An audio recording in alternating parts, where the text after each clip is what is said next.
So let's get started. This is the disclaimer what I was talking about. It's my personal opinion on this topic.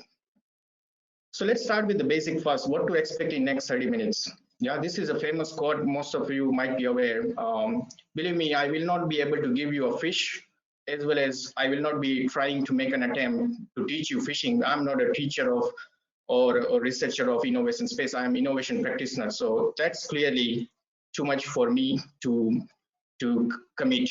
So what I will be able to commit today in next 30 minutes or so, I would say I'm good Jew. So, it's always a paisa vasul or well utilization of time and money. So I would say it will be a time well spent if you get curious to learn about how to spot innovation opportunities and get inspired to try out and start innovation journey for yourself. If we achieve this, it's I would say, worthwhile time spent. So we'll cover three things today. I will try to briefly touch upon what is innovation.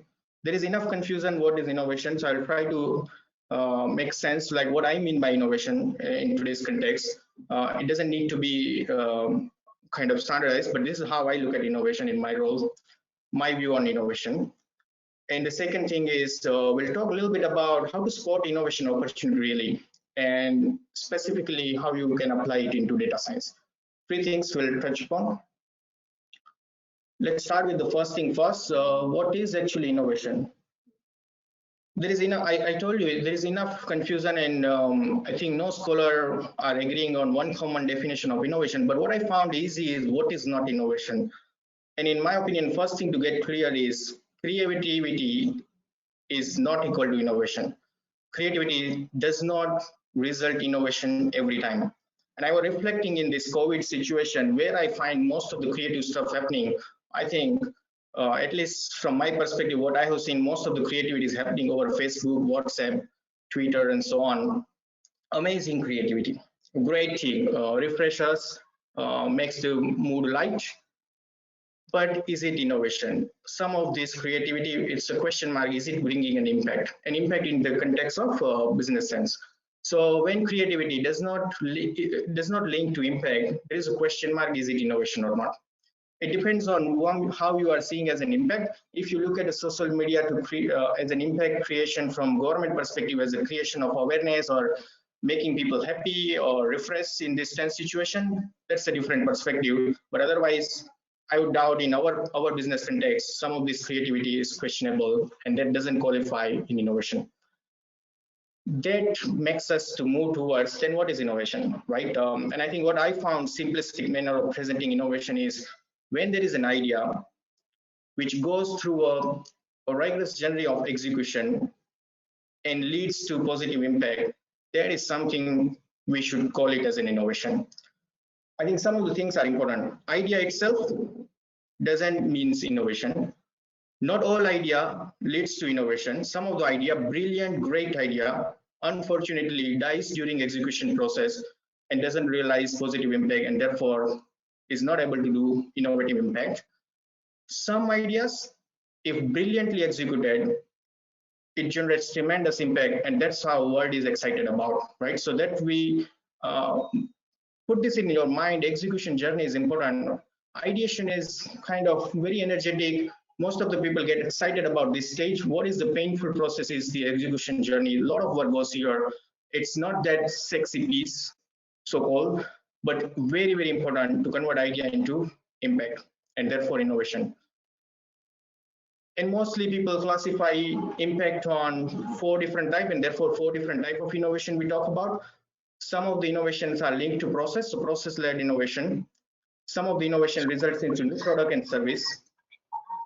Sometimes it leads to improvement in customer experience, and it can be as radical as changing the rules of business and really questioning and changing entire business model. We'll touch upon few as we move forward in the journey. So that's what we mean by innovation today in this presentation.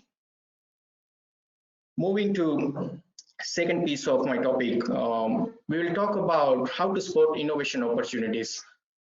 I will try to share some of the ways you can probably spot an innovation opportunity. It's not comprehensive, but it will give you some idea how you can do it. And Coming from a pharmaceutical industry, you will see a sponsor side of perspective, and leading innovation, you will see also someone will be decision maker about qualifying your project to fund or not, how they look at innovation when you come up with an idea. So that two perspective, keep it in mind where I'm coming from. So one of the way to spot innovation opportunity is actually start with the big picture. Actually visualize, we talked about impact.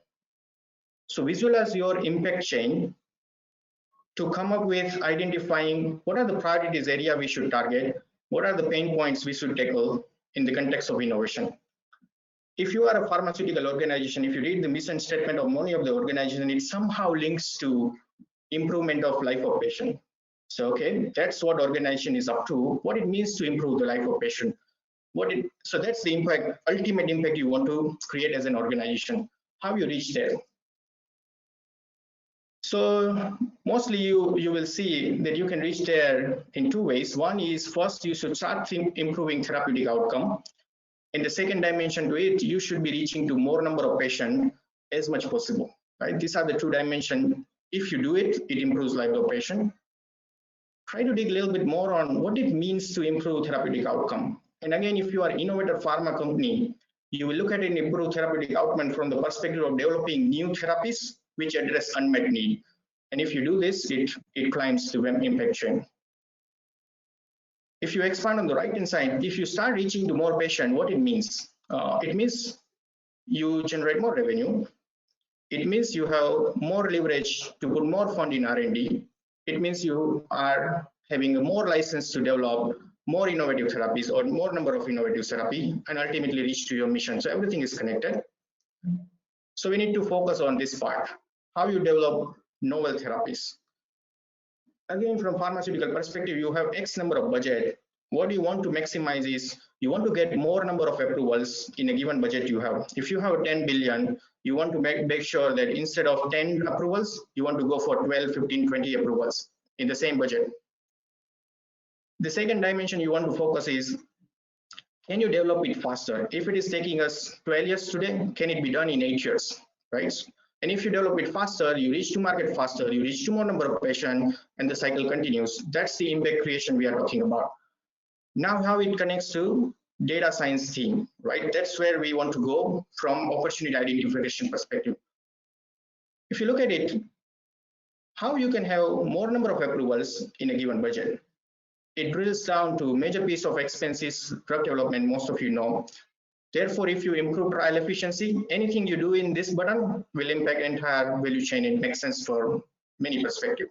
So that's one dimension we should focus. The second dimension, we should focus on timeline. So anything you do which reduce the cycle time for completion of trial or drug development makes sense for us to focus. That's how you go to near to your area. So therefore, in data science perspective, what are the pain points in these two dimensions? If you attack these pain points, solve some of them, you are making sense to someone who are looking for innovation in this space. That's one way of doing it. So let's try to, and then plus, I think this is the important part. When you start attacking these two, don't be only inward focus, my function, my etc., because then you will be able to spot less opportunity. The moment you start getting inspiration and insight across domains, so beyond, if you are biostatistic, if you start thinking about other domains, it will be better.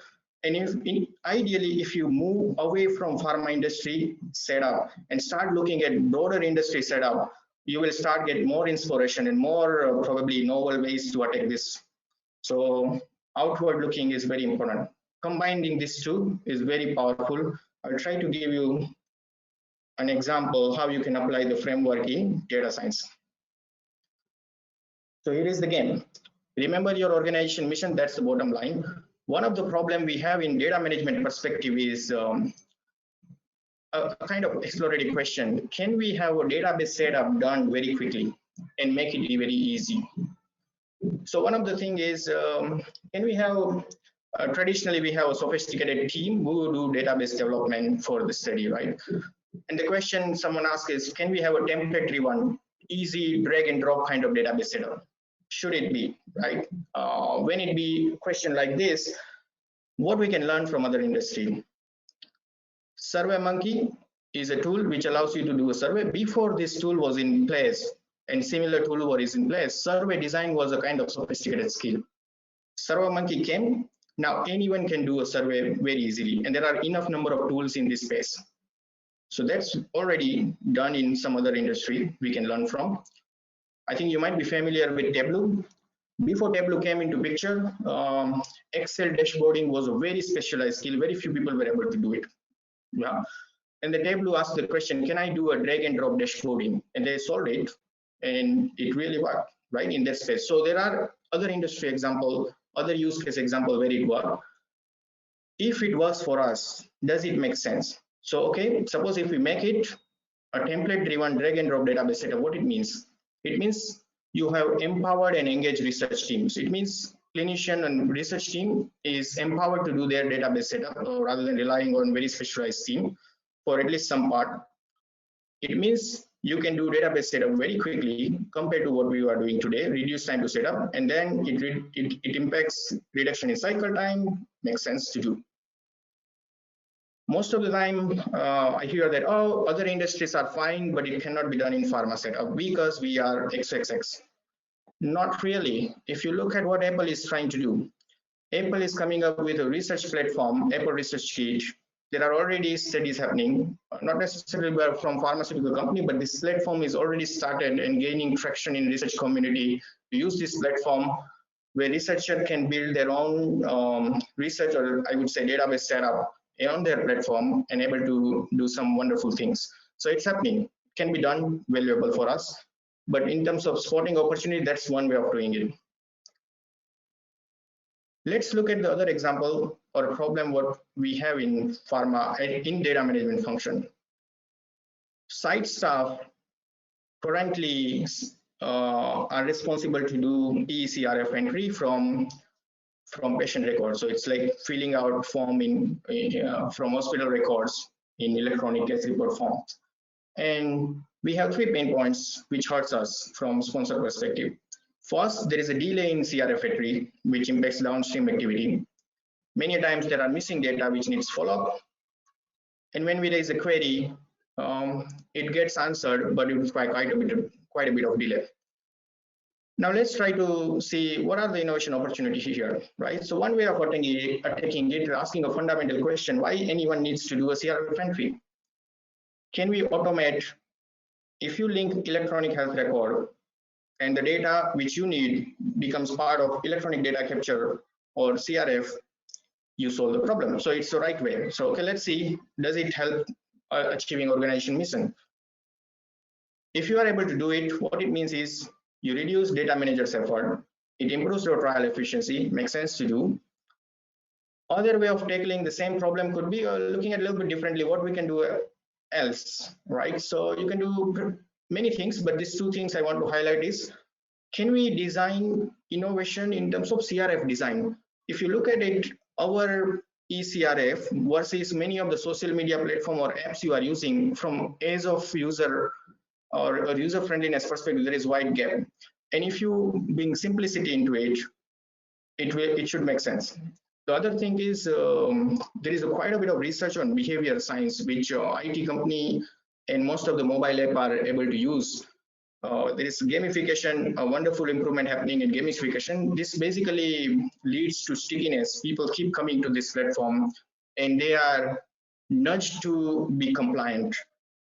That's happening in other spaces. So for example, I would like to share 2 examples here, how they are doing it, right? So if you go to LinkedIn, you will notice a couple of features which are linked to your behavior science and stickiness. The moment I see this red button with one something written, it nudged me like, oh, what are the 41 things notification happening? Who messaged me? And I end up clicking it. Here is another example: profile strength intermediate. As a person, as a human being, normally people want a perfection, and then you are nudged towards completing your profile towards the right hand side. Something similar, if we are able to build a kind of stickiness into our eCRF, where sites are nudged to make sure timely, accurate, and complete data entry, probably you are solving the right problem. This is example of kind of reward mechanism from Google Pay. You won. Here it's monetary award with some visual. I'm not sure we are doing enough to reward the right behavior when people are doing data entry. There might be an opportunity. If you do this opportunity, some of your pain point I'll address, which is linked to reduction in data management effort, which means you can do database log quicker, which means cycle time reduction, makes sense for organization. These are the ways to do it. Now I will change the track. I will not talk about data management. These two examples, you can link it to process improvement kind of innovation and user experience kind of innovation or customer experience enhancement innovation. Now let's talk about a little bit on can we really fundamentally challenge how the business is being done? A business model kind of innovation opportunity, right? So again, what we can learn from other industry.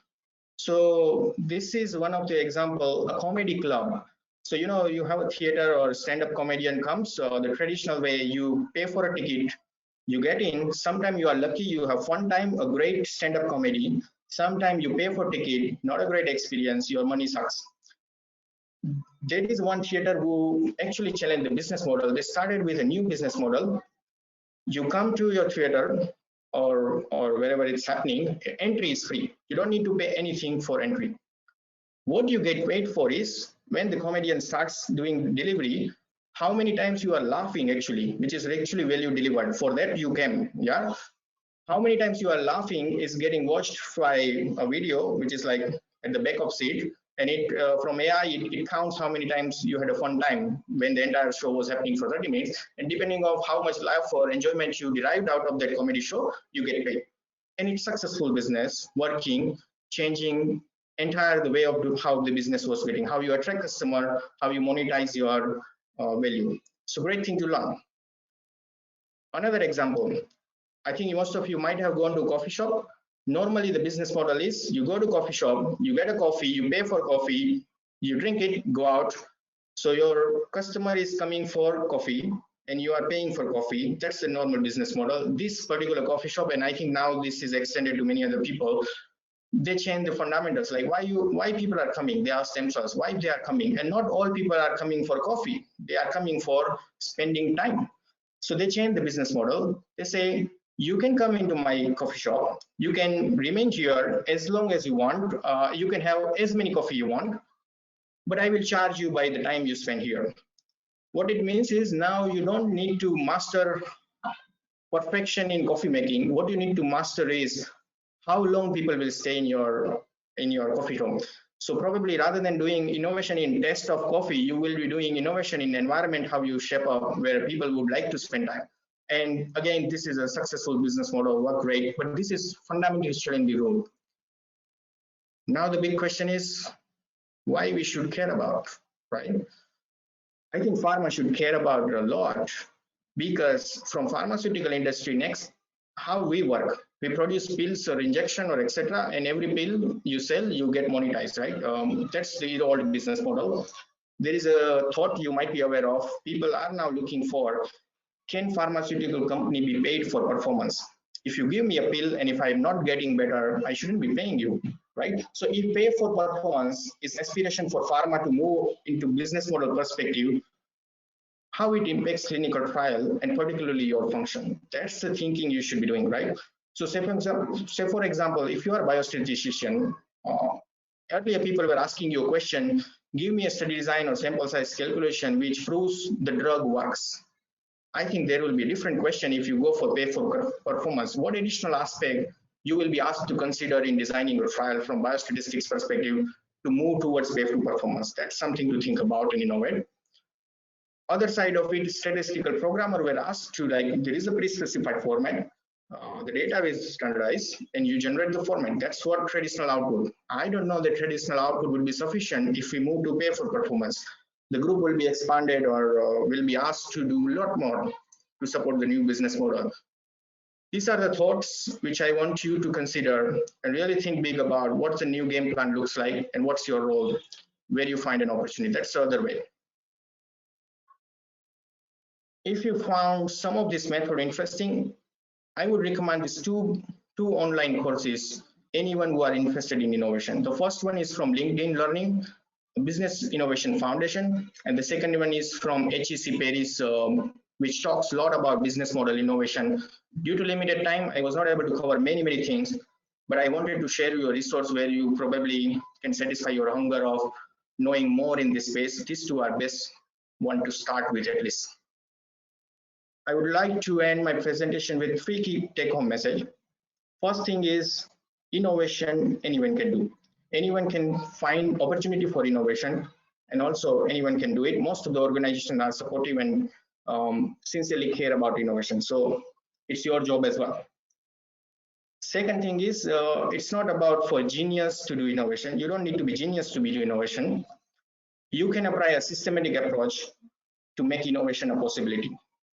And you have various roles to play. There is enough to do there. So you can really do it. And third one is, I think this is the most important. To do innovation, you need to remain curious. Curiosity is key. Learn from anywhere and apply it into impact where you are looking for. And I think the second half is even more important. Once you are curious, you have something to do, you need to be bold to experiment. Innovation journey is not easy, but if you are bold and courageous enough to experiment, it is rewarding journey. So that's it from my side. I think it's now your time to share your thoughts and questions. I'll try to attempt answer some of them. Thank you.